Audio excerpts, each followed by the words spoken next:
राहाता तालुक्यात वाळू तस्करांना पोलिसांचा दणका। 2 डंपरसह 30,40,000चा मुद्देमाल जप्त। नमस्कार, आपण पाहत आहात महाराष्ट्र जनता न्यूज।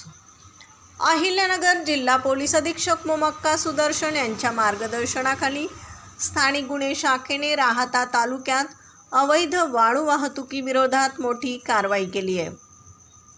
पुणतांबा ते शिर्डी रोडवरील नपावाडी चौफुला येथे पोलिसांनी सापळा रचून 2 पिवळ्या रंगाचे डंपर रोखले। वाहनांची तपासणी केली असता त्यात अवैध वाळू आढळून आली आहे। वाळू वाहतुकीचा कोणताही परवाना नसल्याने चालक विशाल कोले आणि दौलत सोनवणे या दोघांना ताब्यात घेण्यात आले।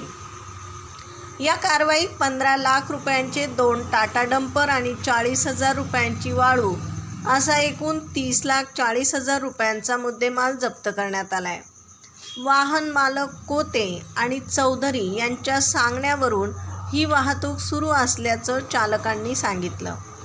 या प्रकरणी राहाता पोलीस ठाण्यात भारतीय न्यायसंहितेच्या कलम 303(2) नुसार गुन्हा दाखल करण्यात आला असून पुढील तपास सुरू आहे।